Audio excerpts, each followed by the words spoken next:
네, 오늘 이 본문은 참 되게 안타깝고 좀 참담한 그런 장면입니다.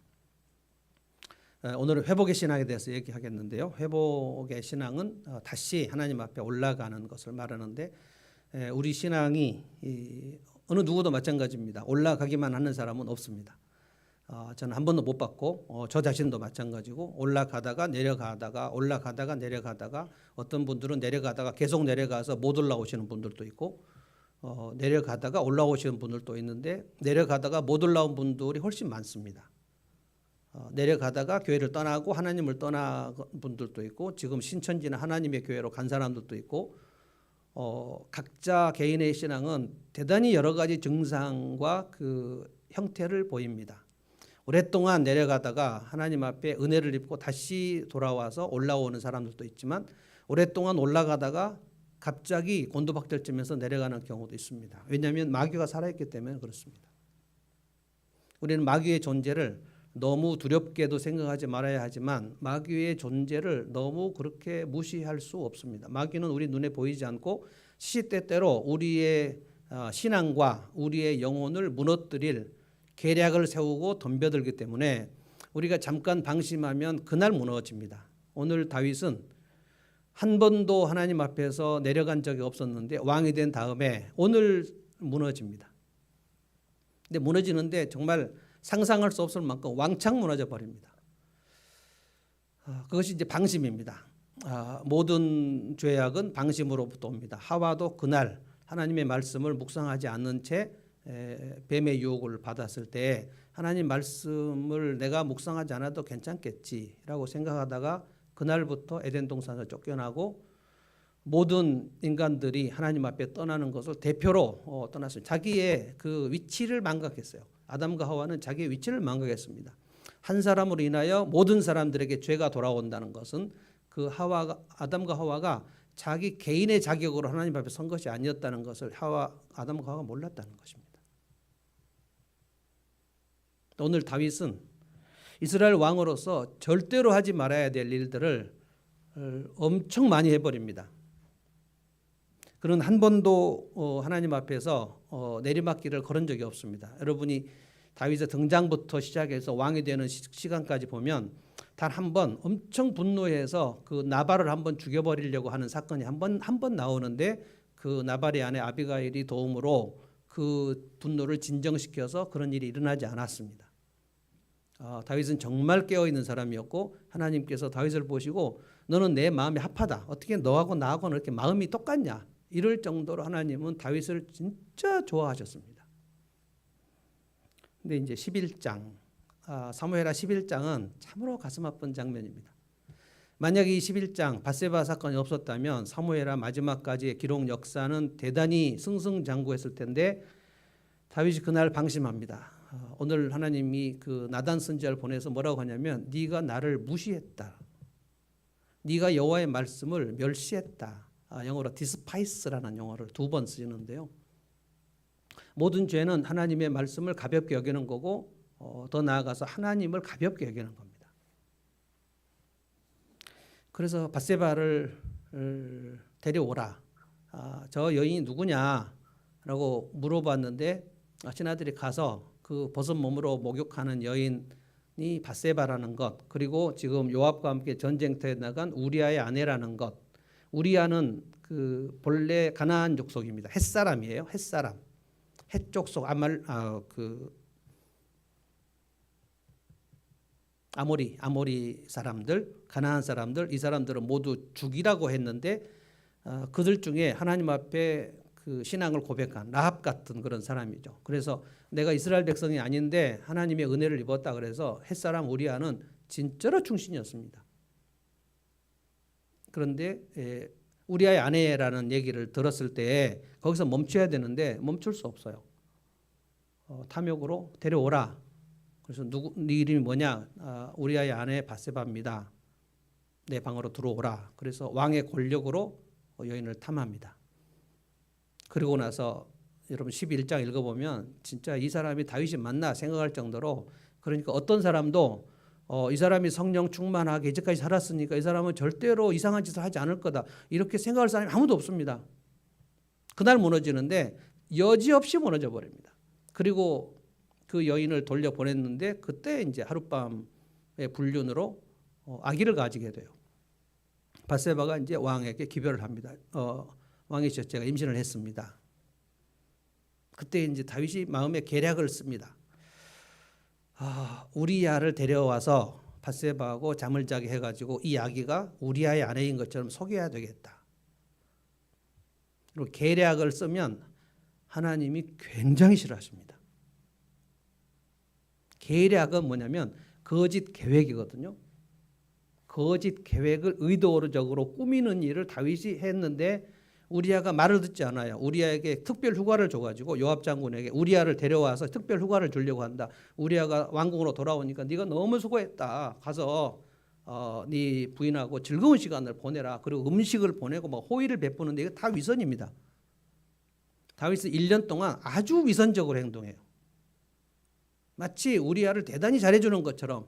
그래서 음식을 보내고 막 그 선물을 보내고 그래서 우리야에게 밧세바하고 같이 자도록. 그래서 그 아기가 우리야의 아내인 것처럼 은폐하려고. 하나님 다 보시는데. 근데 일이 제대로 돌아가지 않습니다. 우리야가 이틀이나 왕궁 문 앞에서 잠을 자고 밧세바에 가지 않아요. 그래서 다윗이 우리야를 벌써 막 화를 냅니다. 왜 아내가 같이 잠을 자지 않았느냐. 근데 우리야가 충신이에요. 내 주 왕이시여, 내가 지금 요압 장군하고 전쟁하다가 지금 돌아왔는데 내 동료들이 다 지금 전쟁에서 피 흘리고 있는데 내가 어떻게 지금 아내하고 잠을 잡니까? 다윗의 말을 듣지 않아요. 여기서 또 멈추지 않습니다. 다윗이 이 우리야를 죽여야 되겠다. 그래서 편지를 써가지고 이 편지를 요압 장군에게 가서 전해라. 우리야는 무슨 얘기인지를 알 수 없어요. 그래서 알겠습니다 하고 요압 장군의 편지를 들고 가서 장군님 임금님께서 이 편지를 주셨습니다. 보니까 우리야를 적진 깊숙이 넣어서 암몬 자손의 칼에 맞게 죽게 하고 너희들을 후퇴해라. 계략을 씁니다. 그러고 나서 이 아기가 태어나죠. 이게 1년입니다. 1년. 1년간 다윗이 백성들하고 함께 예배를 안 드렸겠습니까? 공중 기도를 안 했겠습니까? 이스라엘 백성들을 재판 안 했겠습니까? 마치 아무 일도 없는 것처럼 그렇게. 여러분 우리 중 누구도 장담할 수 없습니다. 이 사람이 오늘까지 영적으로 올라오고 있었는데 왜 이렇게 됐지? 다윗을 보십시오. 다윗은 10계명 중에서 5, 6, 7, 8, 9 5계명 아니고 6계명부터 살인하지 말라, 간음하지 말라, 도둑질하지 말라, 남의 소유를 빼앗지 말라, 거짓 증거하지 말라 5개를 한꺼번에 어겨버립니다.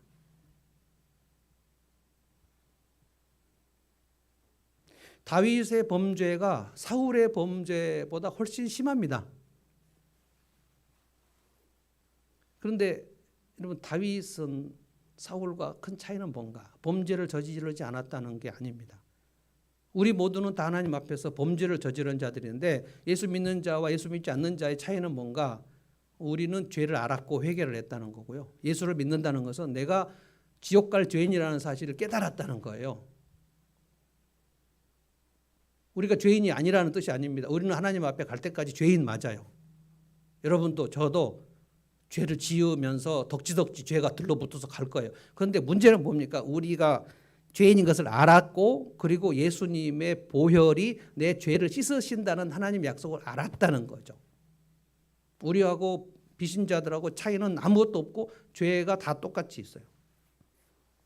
그래서 예수 믿는데 왜 이렇게 상태가 안 좋은가? 우리는 하나님 앞에 내가 죄인인 것을 알아요. 다윗과 사울의 차이는 뭔가? 사실 사울이 이렇게 큰 범죄를 많이 저지르지 않았어요. 그런데 사울은 절대로 회개를 하지 않았습니다. 오늘 다윗의 본문을 갖고 제가 좀 고민을 많이 했어요. 다윗의 범죄에 대해서 본문을 설교를 좀 할까? 너무 할 얘기가 많아요. 다윗의 회복을 가지고 할까? 몇 차례 시리즈로 설교하고 싶은 그 설교 재료들이 너무 많이 나타나는데 그래 회복으로 하자. 왜냐하면 이 밧세바를 빼앗고 우리아를 죽이고 권력으로 빼앗아서 죽이고 계략을 쓰고 한 것에 대하여 하나님께서 사무엘상 오늘 본문에 보면 나단 선지자를 보내서 네가 이 일로 죽지는 않을 것이다. 용서하시겠다는 거예요. 너를 용서하겠다. 그런데 그 악인은 내가 죽일 것이다. 그리고 이제 먼저 한번 읽어볼까요? 오늘 설교로는 제가 하지 않겠습니다만 우리가 알고 있는 것이 좋을 것 같습니다. 사무엘하 12장 9절, 10절, 11절을 제가 한번 읽겠습니다. 이것을 가지고 제가 오늘 설교는 하지 않겠지만 우리가 알고 있는 게 좋습니다. 9절부터 한번 다시 읽겠습니다.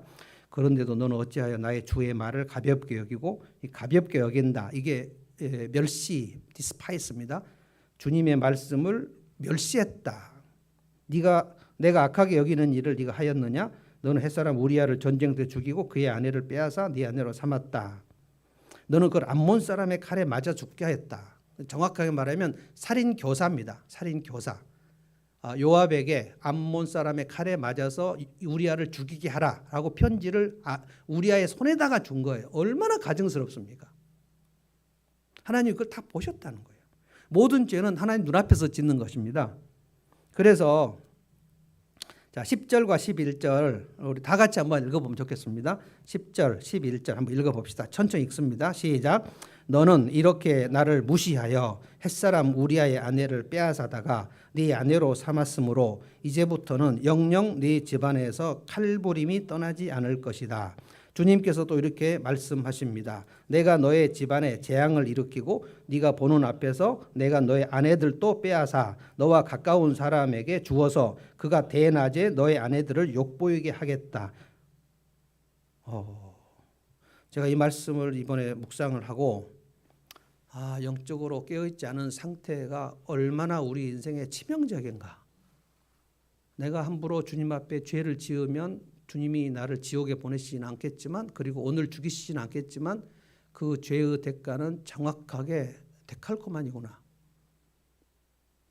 암몬 사람의 칼에 우리아를 죽게 한 죄를 하나님이 보시고 너의 집안에서 칼부림이 떠나지 않을 것이다. 그러니까 하나님이 죄를 용서하신 것은 다윗이 지옥을 가지 않는다는 뜻입니다. 그리고 다윗을 그 시간에 죽이시지 않는다는 뜻입니다. 그러나 이 죄를 지은 대가는 그의 자손 대대로 내려갑니다. 그래서 무슨 일이 있는지 제가 설명하겠습니다. 그날 이후 다윗의 집에는 계략이 끊임없이 일어납니다. 아주 교활한 놈 요나답이라는 놈이 나오고요. 요나답이 다윗의 아들 딸들을 계략을 시켜가지고 이 다윗의 아들이 여러 아들이 있는데 아내가 많으니까 배다른 아들 딸들이 있어요. 근데 암논이라는 아들이 배다른 누이 다말을 연애합니다. 너무 결혼하고 싶어요. 근데 요나답이라는 놈이 와가지고 이 일을 꾸며서 다말이 네가 병든 채 해가지고 아버지 다윗에게 다말이 와서 음식을 만들어주면 좋을 것 같다 해서 그 여자를 덮치라. 이렇게 계략을 하는데 다윗이 계략을 세웠잖아요. 그래서 계략이 위험하다는 겁니다. 내가 어떤 하나님의 말씀을 어기려는 계획을 세우는 것, 그때부터 우리의 인생을 하나님께서 그걸 보고 가셔요. 야, 이 자식 계략을 세우는구나. 그 망하는 겁니다. 그때부터. 다윗은 이거를 아주 가볍게 생각했어요. 왜냐하면 탐욕 때문에 이 밧세바를 내가 빼앗았고 이 아기가 태어났는데 이 진실을 우리아의 아기로 은폐하려고 하는 거예요. 하나님 보실 때 굉장히 가증스럽다는 거예요. 그리고 진실을 목표로 살지 않으면 우리 인생은 답이 없습니다. 왜 진실을 목표로 살지 않습니까? 진실을 목표로 살지 않고 내 이익이 있으면 우리는 정말 구질구질해요. 내 이익이 조금 있으면 진실을 살짝 옆으로 놔요. 우리 모두가 다 그렇습니다. 근데 알아야 될 것은 뭐냐면 내가 진실을 목표하지 않고 내 이익을 목표로 하면 그게 악한 계획이래요. 하나님 보실 때 악한 계획. 그러면 그것이 계략입니다. 그러면 거짓 계획은 누군가를 피해를 줘요. 누군가에게 피해를 주는 계획을 내가 세운단 말입니다. 그러면 하나님께서 그 인생에 보복을 하십니다. 그게 징계예요. 그래서 암논이 요나단의 계략을 듣고 아버지에게 다말이 와갖고 내게 음식을 좀 베풀어 주면 좋겠다. 병든 척하고 막 그래가지고 다말이 오는데 침실로 와서 내게 좀 그 음식을 먹여달라고 또 얘기해요. 다말 아무것도 모르고 들어갔는데 거기서 완력으로 강간을 합니다. 근데 다말이 그러면 나를 욕보였으니 나를 차라리 결혼을 시켜라. 너하고 나하고 결혼하도록 우리 아버지에게 얘기하자. 그랬더니 또 그 애증이 생겨가지고 다말을 내쫓아버립니다. 그래서 다말이 막 울면서 자기 오빠 압살롬에게 찾아가가지고 저 암논 오빠가 나를 지금 욕보했다. 그러니까 기다려라. 내가 알아서 하마. 그리고 암논이 2년 후에 암논을 죽여버립니다. 계략이죠. 왕자들을 다 초청해가지고 내가 양털 깎는 잔치에 왕자들을 초청하고 아버지 다윗도 초청하겠다고 얘기를 해요. 아버지가 아니 나는 갈 필요가 없고 그냥 왕자들만 데려가라. 그러니까 이 압살롬이 그런데 그 내 배다른 형 암논을 꼭 초대를 하고 싶다. 그래서 왕이 허락을 받아요. 그래서 초대를 해가지고 잔치하고 막 음식을 할 때 압살롬이 부하들에게 암논을 죽여라. 그래서 살해해 버립니다. 그 다말 내 여동생을 욕보인 그 암논을 죽여버려요. 하나님 말씀하셨잖아요. 9절에 10절에 이제부터 영영 네 집안에서 칼부림이 떠나지 않을 것이다. 만약에 하나님께서 다윗을 용서하지 않았다면 다윗은 그날 죽어야 돼요. 10계명 중에서 5계명을 한꺼번에 어겨버린 놈들은 하나님이 죽이시죠. 그런데 하나님이 용서를 하셔요. 그러나 여러분 아셔야 돼요. 내가 깨어있지 않고 방심한 사이에 내가 하나님 말씀을 불순종하고 죄를 짓고 옛습관으로 사는 것은 내 평생 동안 하나님이 갚으신다는 걸 알아야 돼요. 그리고 나서 압살롬이 왕의 미움을 받고 도망칩니다. 도망쳤다가 다시 몇 년 만에 돌아왔는데 아버지 다윗이 압살롬의 얼굴을 보지 않아요. 그래서 압살롬이 또 아버지에게 또 그 미운 마음이 가져가지고 그날부터 무슨 계획을 세우냐. 내가 아버지의 왕권을 빼앗겠다 하고 반역 음모를 꾸며가지고 몇 년 동안 거사를 계획해서 다윗을 왕궁으로 쫓아냅니다. 다윗이 울면서 왕궁에서 쫓겨갑니다. 그리고 아버지 후궁들을 압살롬이 백주의 지붕에서 다 겁탈을 해버립니다. 이 말씀이에요. 11절에 내가 너희 집안에 재앙을 일으키겠다. 네가 보는 앞에서 내가 너희 아내들도 빼앗아 너와 가까운 사람. 너 가까운 사람이 누구냐면 압살롬 아들이에요.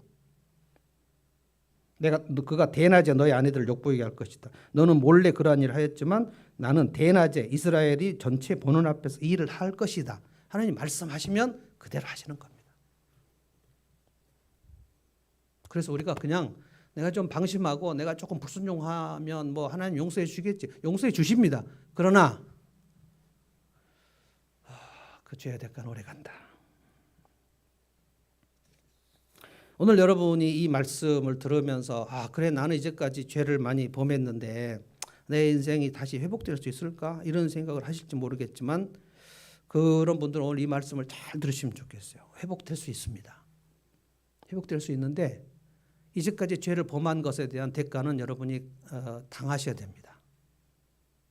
그런데 지금부터 또 죄를 범하면 앞으로도 내가 당해야 될 것들이 너무너무 많아요. 하나님이 보고 계시기 때문에. 그래서 중요한 것, 오늘 회복의 신앙을 얘기하는데요. 회복의 신앙에서 가장 중요한 것은 하나님의 말씀을 들을 열린 마음입니다. 귀를 열어야 돼요. 다윗이 1년 내내 하나님의 말씀을 귀를 닫고 있었어요. 죄를 범하면 그 죄가 그 속에 들어오면 하나님의 말씀이 튕겨져 나갑니다. 하나님이 선지자 나단에게 다윗의 범죄에 대해서 알려주셔요. 그리고 다윗이 이 죄를 숨길 수가 없는 것이 저 여인 누구냐 하고 명령을 받았던 부하들이 있지 않습니까? 그리고 그 여인을 데려와라 했을 때 심부름했던 부하들이 있지 않습니까? 왕궁에서 그 심부름했던 사람들이 우리 왕이 오늘 이상하다. 우리 다윗 왕이 이럴 리가 없는데 저 벗은 여인을 왜 데려오라고 하는가? 그리고 충신 우리의 아내라고 하는데 왜 자기 침실로 데리고 가는가? 이상하다. 그게 수군수군 해갖고 나가지 않습니까? 그걸 감추려면 그 놈을 보통 왕들은 죽입니다. 그리고 우리아가 왔는데 그 측근들은 다 알 수밖에 없어요. 바세바의 남편을 왜 왕이 저렇게 데리고 와가지고 이렇게 막 맛있는 것을 먹이고 호의를 베풀지. 그리고 네 아내한테 가서 잠자고 오라고 뭐 얘기하지. 아, 이거 이상하다. 그리고 밧세바의 배가 불러오는데 알 수밖에 없어요. 수근수근 합니다. 근데 다윗은 이것을 다 은폐했다고 생각했어요.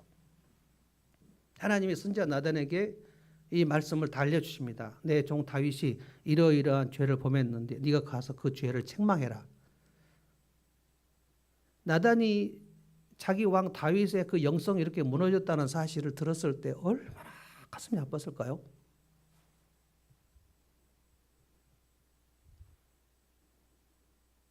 여러분, 저는 굉장히 자주 제가 아주 존경했던 목사님들이 성적으로 무너진 소식을 자주 듣습니다. 온 한국교회에서 존경을 받았던 목사님이 공금을 횡령했다는 소문을 듣습니다. 하나님의 헌금을 사적으로 이용하고 그리고 그 헌금을 관리했던 그분이 견딜 수 없어서 자살을 해버렸어요. 대한민국에서 아주 큰 교회 얘기입니다. 지금. 그리고 그 아버지가 아들에게 그 예배당 그것을 다 세습을 했어요. 그 교단에서 그걸 다 알고 있는데 꼼짝할 수 없어요. 너무 큰 교회예요. 아, 망했구나. 홈리와 비느하스, 엘리, 한국교회에서 일어나고 있습니다. 제가 30대 영국에 있을 때 그 목사님이 영국에 오셔가지고 우리에게 목사가 무엇인가에 대해서 가르쳤어요. 런던과 로마를 우리가 같이 순회하면서 그 목사님께 말씀을 듣고 야, 저렇게 목회를 해야 되는구나. 무너졌습니다. 제가 전에도 얘기했지만 영국의 강해 설교와 로이 클레멘트, 정말 그분 강의를 듣거나 설교를 들었을 때, 그리고 제가 그분 강의 집을 제가 사서 그때 이제 한국말로 번역이 안 되니까 영어로 읽으면서 정말 하나님 말씀을 이렇게 삼손의 범죄, 다윗의 범죄를 다 거기다가 설교했는데 정말 야, 정말 설교는 이렇게 하는 거구나. 캠브리지 에덴 침례교회 목사입니다. 근데 그분이 그 캠브리지에 이제 25살 남자 대학생하고 동성연애가 돼가지고 그 교회를 사임하고 잠적해가고 지금도 없어져 버렸어요. 런던의 신문에 나왔어요. 신문에 그 얘기. 왜냐하면 그 로이 클레멘트가 엄청 유명한 사람이었거든요. 아무도 장담할 수 없다고요. 여러분이 야, 저 목사님이 대단히 훌륭한 일을 많이 하고 있었는데 왜 요즘에 저렇게 됐지? 그분이 언젠가 그날 하나님의 말씀을 무시하고 가볍게 여기는 방심의 죄 속에 들어간 거예요. 저도 여러분 절대 장담할 수 없다고 저는 봅니다.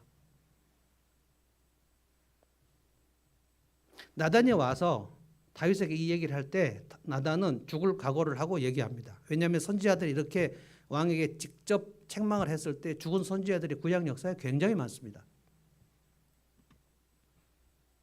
나단은 그날 목숨을 걸고 얘기해요. 그런데 처음에 이제 내러티브, 이게 이제 소위 요즘에 미국에서 내러티브 설교라는 것이 유행인데요. 스토리텔링으로 설교를 하는 겁니다. 저는 그걸 해보려고 했더니 제 말주변이 딸려가지고 못하겠더라고요. 말주변이 아주 뛰어나신 분들이, 언변이 탁월하신 분들이 그 스토리텔링으로 이제 설교를 하면 그 얘기를 쭉 듣다가 깨달음이 오는 그런 방식인데, 나단 선지자가 이 스토리텔링으로 해요. 어떤 우리 그 나라에 다윗 당신이 다스리고 있는 나라에 제가 복잡한 일이 하나 생겨가지고 요즘에 왕궁 출입을 못했습니다. 나단 선지자 왜 이렇게 자주 오시지 않고 이렇게 뜸하게 오셨냐 그러니까 제가 좀 복잡한 일이 하나 생겨가지고 그걸 처리하려고 했는데 왕이시여 들어보십시오. 제가 좀 마음이 되게 아픕니다. 어떤 부자가 있고 소나 양이 너무 많은데 그 옆집에 가난한 암양 하나 있어서 그 딸처럼 키우는 그 암양을 그 부자가 자기 손님 대접하려고 그 양을 빼앗아 가지고 손님을 대접했는데 이거 어떻게 생각하십니까? 다윗이 지금 1년 동안 피상적 신앙, 위선적 신앙으로 살고 있기 때문에 그 말씀이 자기를 향한 말씀인가를 전혀 깨닫지 못합니다. 5절 보십시오. 5절은 참 실수를 금할 수 없는 본문이에요. 다윗이 그 부자가 못마땅해 몹시 분개했다. 영어 성경으로 보면 불같이 화를 냈다 그랬어요. 불같이. 조금 이따 다윗이 당신이 그 사람이다 얘기할 직전인데 지금. 여러분 열린 마음과 닫힌 마음은 완전히 다릅니다. 하나님 말씀을 들었을 때 이 얘기가 내 얘기구나 라고 깨달으면 열린 마음인 거고요. 이 얘기가 누구 얘기지? 나하고는 아무 상관없는 얘기구나 라고 생각하면 닫힌 마음입니다. 닫힌 마음으로는 절대로 신앙이 회복되지 않습니다. 예수 믿고 얼마 안 되시는 초신자들은 귀가 완전히 열리지 않기 때문에 설교를 들을 때 웅 소리로 들려요. 무슨 얘기인지 잘 알 수 없어요. 특별히 구약 얘기는 뭐 이스라엘, 유다, 뭐 사마리아 뭐 이렇게 얘기하면 막 뭔 얘기인지 알 수 없어요.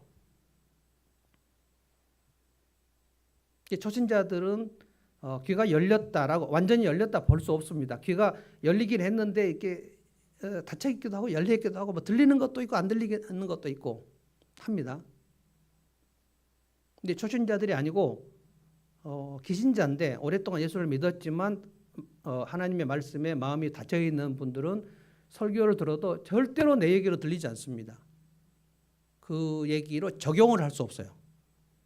그래서 그 말씀을 나눔을 할 수 없어요. 우리 가정교회 목장 모임을 하면 이 말씀을 듣고 일주일 내내 적용을 할 수 없어요. 왜냐하면 이 소리가 설교회로 그냥 설교 시간에 하는 거지 그 얘기가 오늘 내 삶에 하나님이 주시는 말씀이고 교훈과 책망과 바르게 함과 유익한 이 말씀이구나. 그래서 내 삶을 이 하나님 말씀으로 어떻게 변화시킬까 이거를 할 수 없어요.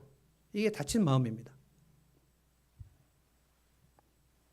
내 영혼을 위한 달고 오묘한 그 말씀으로 여겨지지 않고 성경 말씀은 되게 지루하거나 딱딱하거나 설교는 되게 지루하고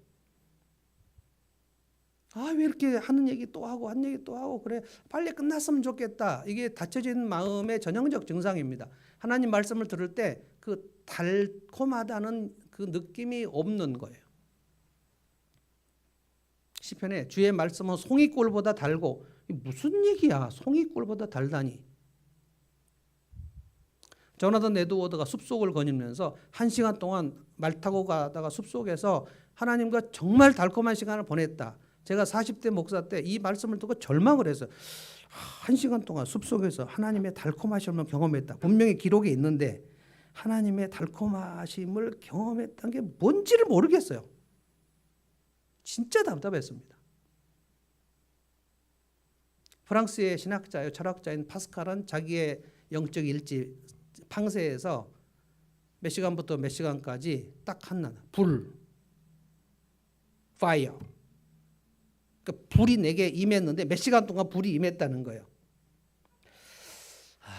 지금 뭔 소리지? 제가 40대 그리고 50대 초반에 제 아내한테 그런 얘기 한 적이 있어요. 제가 여러분들한테 고백도 했지만 그렇게 위대한 하나님의 사람들의 기록을 읽어보면 굉장히 깊은 무엇인가를 얘기하는데 나는 내 신앙이 얕고 천박해가지고 그 깊이가 무엇인지를 또 알 수 없어. 너무 괴롭다. 너무 괴로웠어요. 귀가 열리지 않으니까.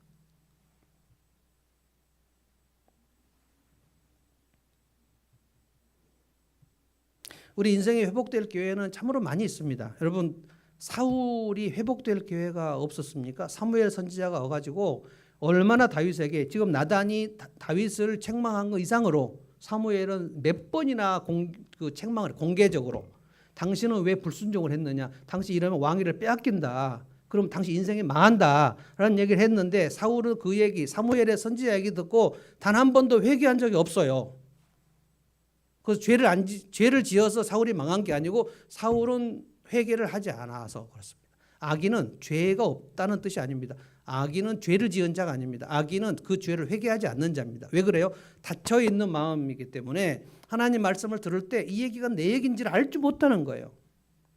사울이 마지막 책망을 받을 때 어땠는지 아세요? 사무엘상 15장에 이제 사울을 하나님께서 왕에서 패하시려고 했는데 아말렉을 이번에 완전히 진멸해라 그러고 했는데 진멸하지 않고 아말렉의 그 가축들 중에서 튼실한 것들을 다 막 남겼거든요.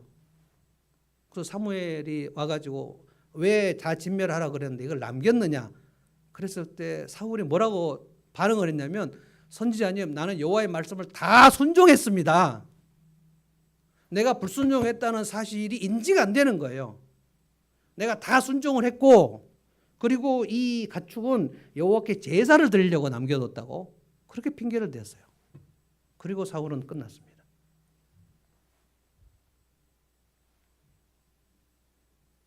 아합 왕이 회복될 그 기회가 없었습니까?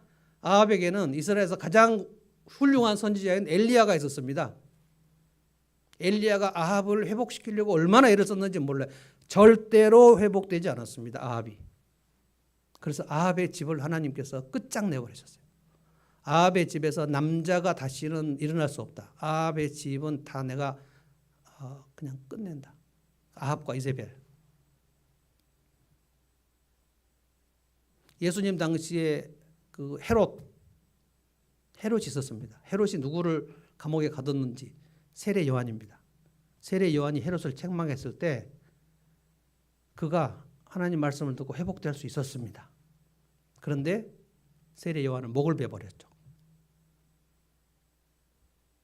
신앙이 회복되려면 하나님 말씀을 듣고 그거구나. 근데 이거는 목사의 설교를 아무리 잘해도 본인이 결정하는 겁니다. 본인이. 이건 나하고는 상관없어. 다윗이 지금 완전히 사울이나 아합이나 헤롯 왕이나 그 수준으로 전락을 해버렸어요. 그 나쁜 부자가 하나밖에 없는 암양을 빼앗다가 자기 손님을 대접한 일이 있었습니다. 다윗이 막 불같이 화를 내면서 그럼 반드시 사형시켜야 된다. 그리고 그 암양을 4배로 갚아줘야 된다. 지금 자기가 밧세바 빼앗고 우리야 죽인 얘기를 하고 있는데 깨닫지를 못한단 말입니다. 여기서 만약에 나단 선지자를 죽였으면 다윗은 거기서 끝나는 겁니다. 근데 나단이 다윗이 깨닫지 못한 걸 보고 그냥 쇼부를 냅니다. 당신이 그 사람입니다. 이건 목숨 걸지 않으면 알 수 없어요. 나단이 목숨 내놓고자 하는 겁니다.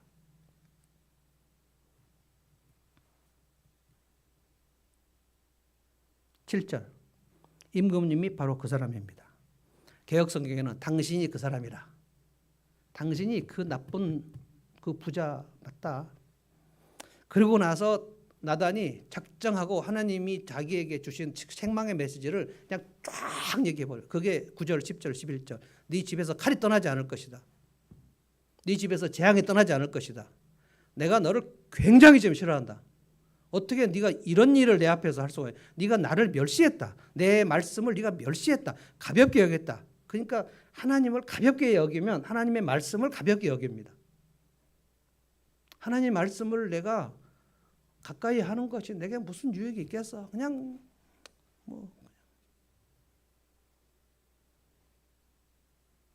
이거를 그 시편에서는 악인은 죄를 심상히 여긴다. 심상히라는 것은 가볍게.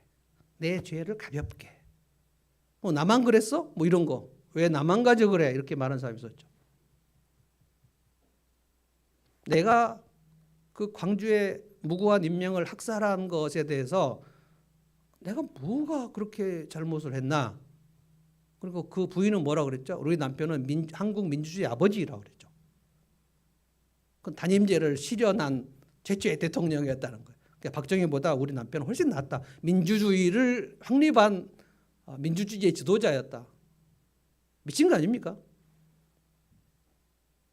악인의 핵심은 자기의 죄를 심상히 여겨요. 이게 뭐가 그렇게 큰 일이야? 그래서 나단이 그냥 대놓고 막 6절부터 7절부터 쫙 내가 하나님의 말씀을 전하겠습니다. 내가 너를 사울의 손에서 구원했다. 내가 너를 이스라엘 왕으로 삼았다. 내가 너를 높였다. 내가 너에게 이런 것을 줬고 그런데 만약에 도적했으면 훨씬 더 줬을 것이다. 그런데도 네가 내 앞에서 이런 악을 행하니? 네 집에서 칼이 떠나지 않을 것이다. 네 집에 재앙이 떠나지 않을 것이다. 너는 몰래 남의 아내를 빼앗았으나 내가 네 가까운 사람에게 네 아내들을 백주에 욕보이게 할 것이다. 그 얘기가 여러분 사무엘하 12장 이후로 쭉 읽어보십시오. 와, 하나님 진짜 무섭다. 하나님 진짜 무서워요. 저 그래서 이 말씀 묵상하다가 진짜 정신 바짝 차려야 되겠구나. 성경을 모르면 내가 정신 안 차려도 되는 줄 알아요. 그냥 어떻게 되겠지 뭐. 어떻게 안 돼요. 내가 불순종한 기간만큼 하나님은 그 대가를 치르게 하셔요. 근데 얼른 정신 차리시는 게 최선의 방책입니다. 그래서 회복의 신앙을 지금 말씀을 드리는 거예요.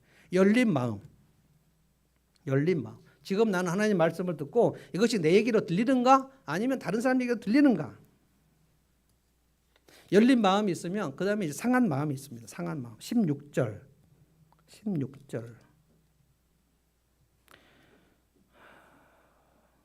제가 읽어보겠습니다. 다윗이 그 어린아이를 살리려고 하나님께 간절히 기도를 드리면서 금식하였다. 밤을 새우면서 맨 땅에 누워서 잠을 자면서. 이 본문만 읽으면 마치 다윗이 회개는 않고 아기만 살리려고 하나님이 그 아기를 죽이시겠다고 하니까 아기 살려주십시오. 그 얘기만 한 것처럼 되어 있습니다만, 그래서 시편 51편을 다시 읽어봐야 그 정황이 전체가 열린다는 것입니다. 시편 51편은 다윗이 눈물로 침상을 적시면서 하나님 앞에 절절하게 회개를 하는 그 내용이 나옵니다. 한번 가봅시다. 시편 51편. 사실 시편 51편은 다 읽어야 맞습니다만 10절부터 13절, 오늘 또 이상하게 대표 기도할 때 이거를 했네요. 10절부터 13절을 한번 쭉 읽어보겠습니다. 다 같이 한번 읽어봅시다. 나 하나님, 시작. 하나님, 내 속에 깨끗한 마음을 창조하여 주시고 내 속을 견고한 심령으로 새롭게 하여 주십시오. 주님 앞에서 나를 쫓아내지 마시며 주님의 성령을 나에게서 거두어가지 말아 주십시오. 주님께서 베푸시는 구원의 기쁨을 내게 회복시켜 주시고 내가 지탱할 수 있도록 내게 자발적인 마음을 주십시오. 반역하는 죄인들에게 내가 주님의 길을 가르치게 하여 주십시오. 죄인들이 주님께로 돌아올 것입니다. 하나님, 내가 죄를 범했습니다. 나에게 깨끗한 마음, 정한 마음, 개혁성 정한 마음, pure heart. 내가 지금 더러워졌다는 거, 내 마음이 지금 지저분해진 것을 깨달아요. 내가 이렇게 영혼이 지저분해진 채로 1년을 살았구나. 내가 이렇게 지저분한 집에서 어떻게 살았지? 이게 딱 각성이 되면 와, 이게 돼지우리지, 이게 사람 살 곳인가? 라는 생각이 들어야 이제 깨끗하게 치우겠죠. 내게 깨끗한 영혼을, 마음을 창조해달라. 왜냐하면 창조라는 것은 없는 거를 있게 만드는 게 창조 아닙니까? 그러니까 내 속에 깨끗한 게 완전히 없고 그냥 다 오염된 것을 깨달았어요. 이것이 상한 마음입니다. 상한 마음. 오늘 본문으로 읽지는 않았습니다만 17절에 보면 하나님께서 원하시는 제물은 찢겨진 심령입니다. 찢겨진 심령, 이게 상한 마음. 영어 성경에는 broken heart, 그 마음이 깨져버렸다는 거예요. 다 깨져버렸어요. 부서져서 고장 나버렸다는 거예요. 상한 마음. 그래서 울면서 통회하면서 하나님, 내가 죄를 지었고 하나님 앞에 반역을 행하였습니다. 하나님의 눈앞에서 내가 하나님을 멸시했습니다. 주님, 나는 엄마 뱃속에서부터 죄인입니다. 나는 뼛속까지 죄인입니다.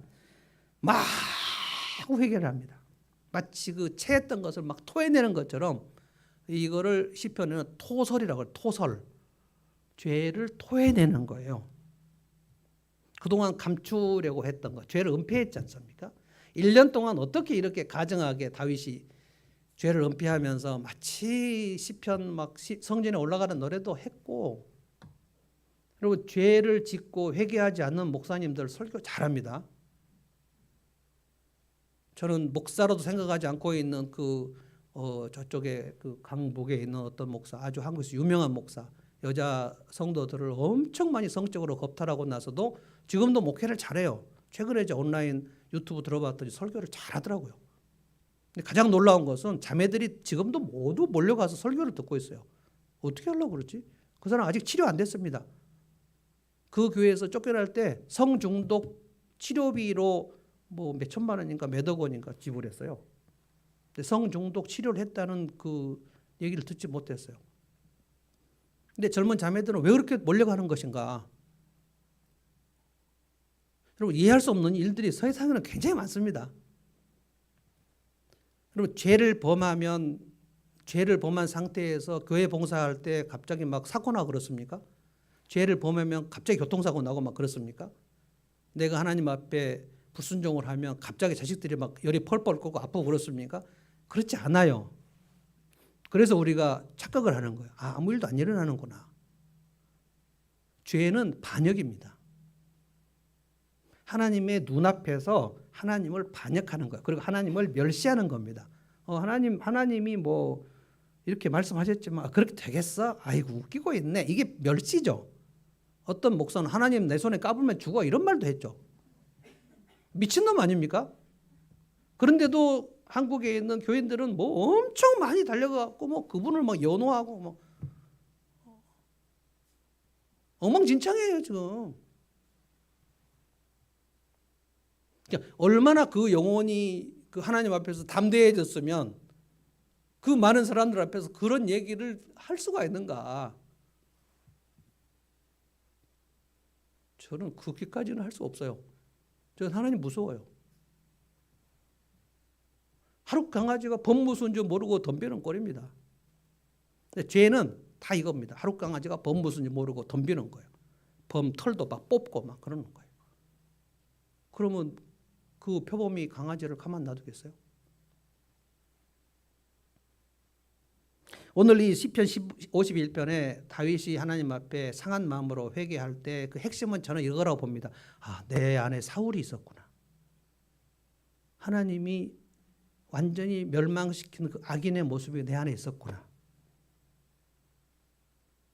자기가 진짜 싫어했고 진짜 혐오했고 어떻게 사울 왕은 저렇게 계략과 음모를 가지고 나를 죽이려고 하지? 어떻게 하나님의 백성을 왕인 사람이 저렇게 할 수 있지? 라고 했던 그 모습이 자기 안에 다 들어있는 것을 깨닫는 겁니다.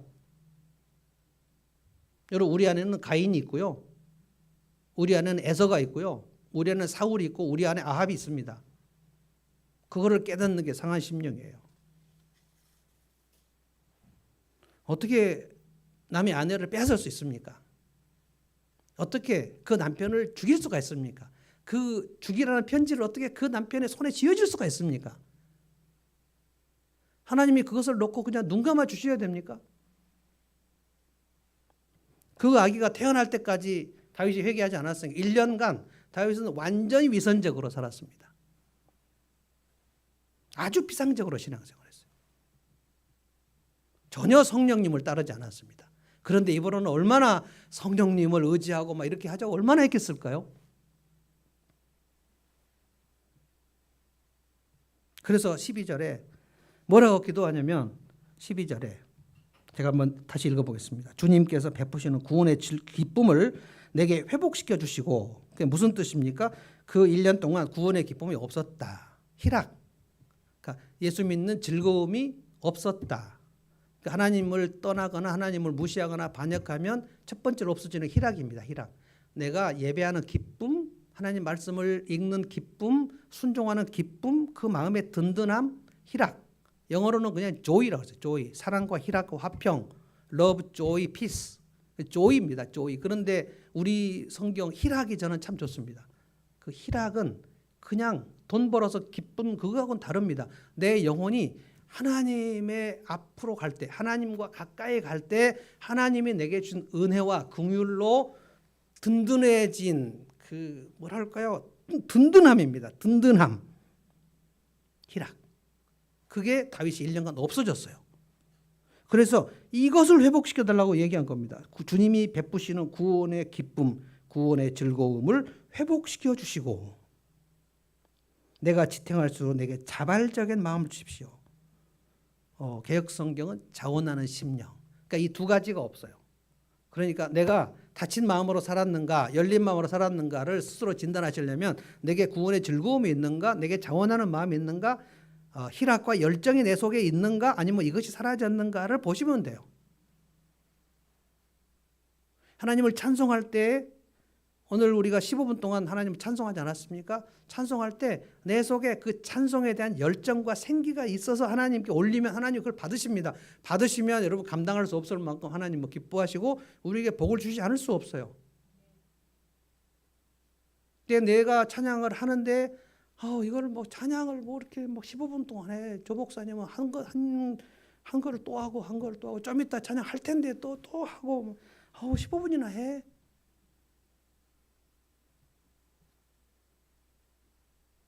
또 기도를 해야 돼? 기도회를 한다고? 싫다. 그 실증. 희락이 떨어지면 영적 활동에 실증이 나요. 그럼 이제 그 사람의 인생은 하나님의 보복이 시작되는 겁니다. 실증. 그래서 여러분이 이거를 조심하셔야 돼요. 내가 내리막길로 처음 제가 설교했잖아요. 오르막길만 가는, 올라가기만 한 사람도 없고 올라갔다 내려갔다 하는데 내려갈 때 다시 올라채는 거, 신앙의 회복, 이것이 매우 중요합니다. 어떻게 내가 내려가고 있는가를 깨달으려면 첫째 열린 마음이 있어야 되고, 당신이 그 사람이다. 네가 지금 죄를 범했다. 네가 불순종 중이다. 네가 하나님을 무시하고 있다. 하나님 말씀을 무시하고 있어. 그렇구나. 이거 깨닫는 게 열린 마음. 나는 안 그래. 나 지금 영적으로 충만해. 근데 얼굴에도 나타나는데.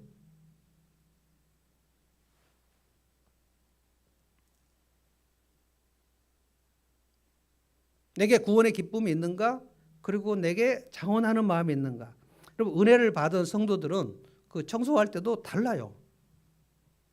이 교회에서 허드렛 일이나 무슨 아무도 안 보는 일을 할 때 은혜를 받고 하는 사람은 달라요. 그래서 제가 집사님들에게 늘 그 권면을 하는데, 주님의 일을 할 때는 말없이 기쁜 마음으로.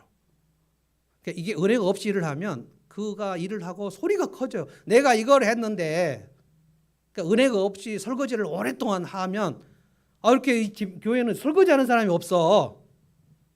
은혜가 없이 청소를 하고 나면 우리 교회 성도들은 청소를 안 한다고. 기도를 했는데 은혜가 없는 사람은 우리 교인들은 이렇게 기도를 안 하지. 목소리가 커지는 거예요.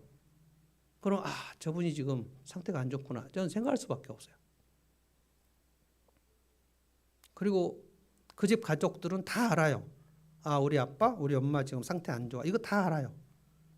여러분, 금쪽 같은 내 새끼 보십시오. 그 가정 불화 극심한 거 어저께 제가 봤는데, 아이들 3명이 아주 막 그 긴장을 해가지고 그 엄마 아빠가 싸우고 있는 현장에 가갖고 지금 뭐 빵 먹으러 가는데 막 조심조심 가요. 이 불똥이 나한테 떨어지면 안 되니까. 얼마나 아이들이 긴장하는지 몰라요. 그거 어린아이들 오랫동안 긴장하고 막 무서워 떨고 그런 거 사천교회 여러분이 다 죄가 붙습니다. 애들이 지금 힘이 없어갖고 못하고 있고, 딱 사춘기가 지나면 엄마 교회 나 안 가, 아빠 교회 나 안 가, 나 하나님 싫어, 이런 얘기 막 합니다. 얘가 왜 이렇게 됐지? 아니에요. 얘는 오랫동안 칼을 갈고 있었어요. 내가 힘이 생기면 기독교 신앙을 떠나겠다고 말해야지. 나를 어쩌겠어?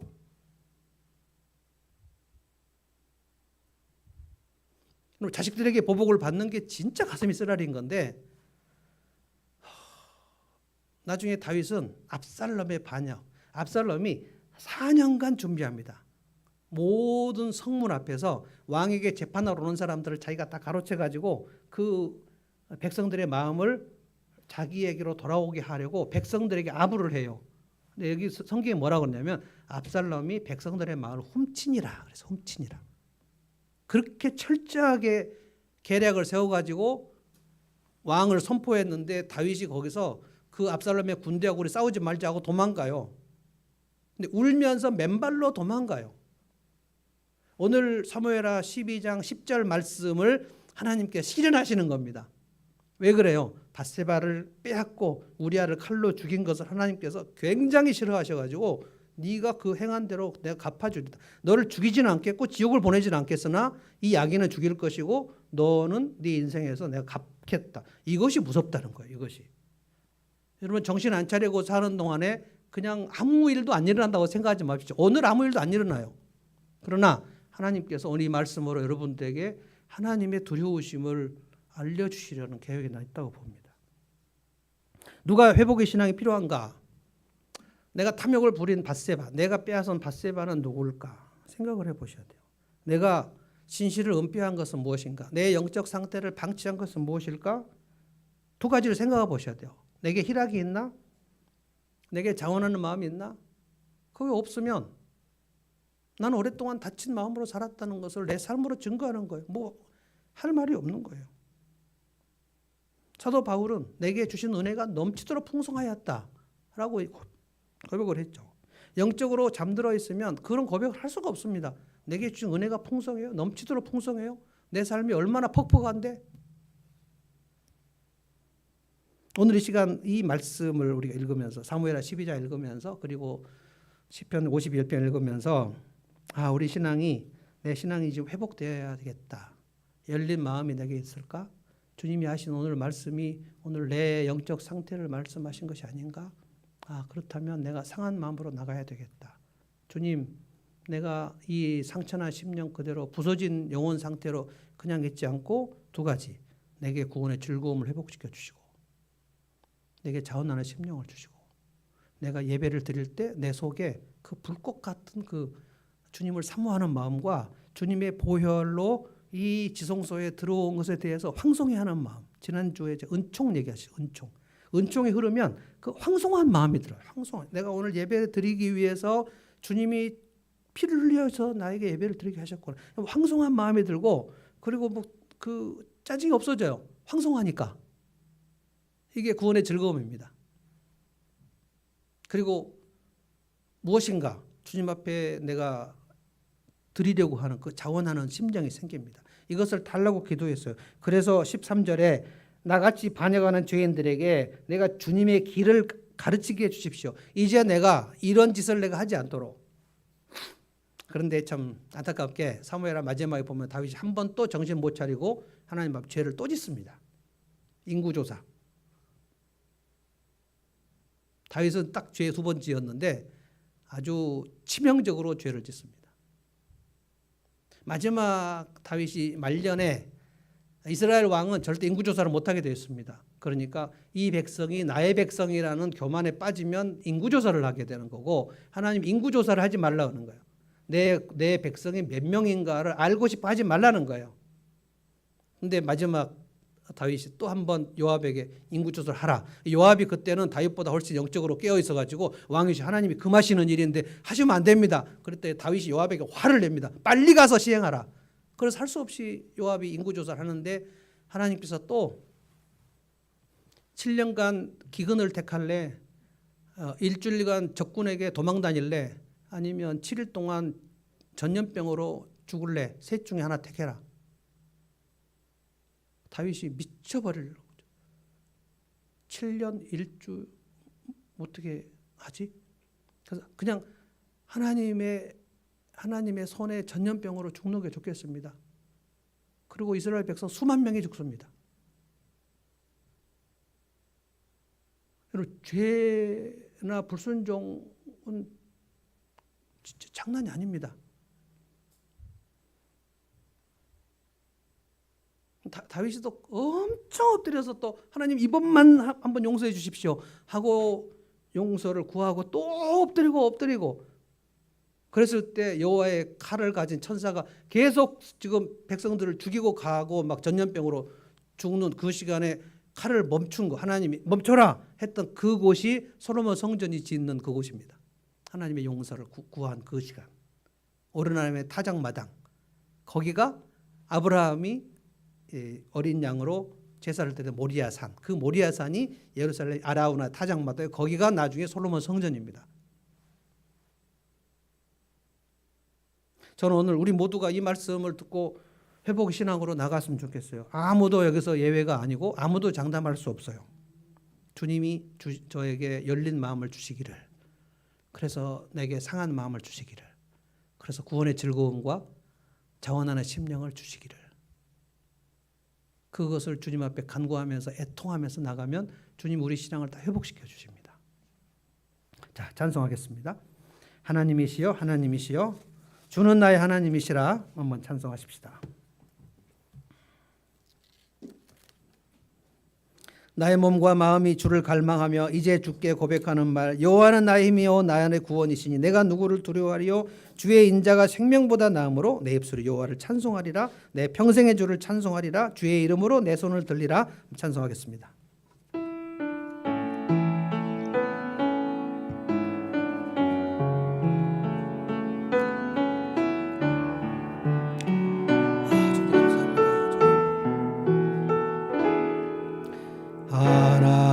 하나님이시여 하나님이시여 주는 나의 하나님이시로다.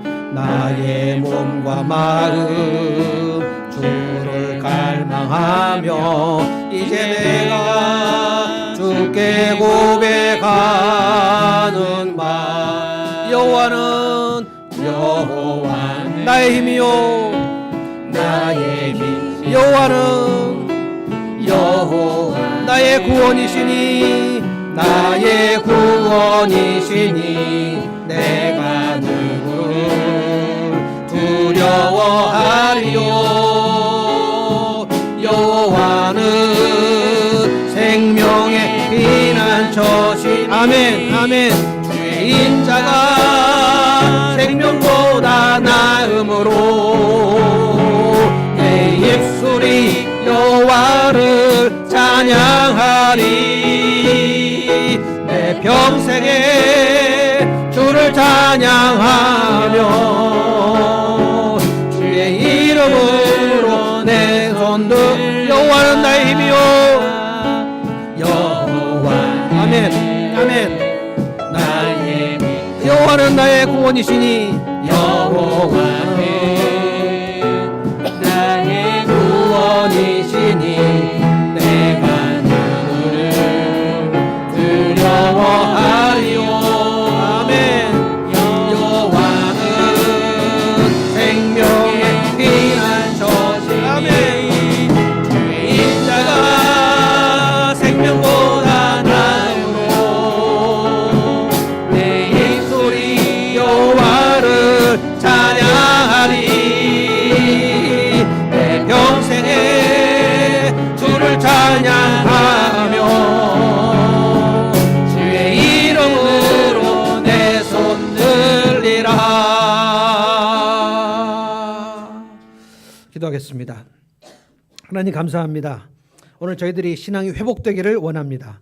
다윗의 신앙처럼 회복되기를 원합니다. 주님, 열린 마음으로 주의 말씀을 듣기를 원합니다. 주여, 내 귀를 열어주시고 내 마음을 열어주셔서 하나님의 말씀이 송이꿀보다 달게 하여 주시고 내 속에 구원의 즐거움이 회복되게 하여 주시옵소서. 하나님, 상한 마음으로 주님 앞에 나갑니다.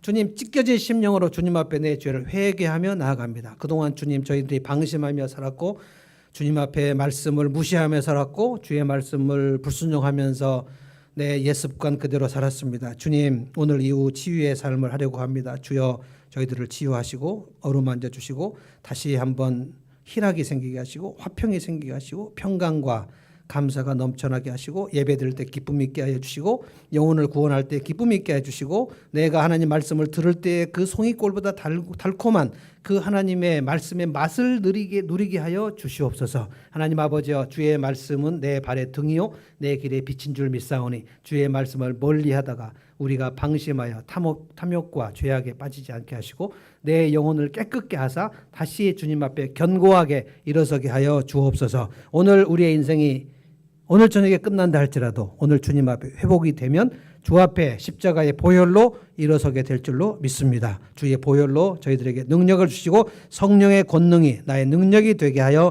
주시옵소서. 예수님의 이름으로 기도하옵나이다. 아멘. 이제는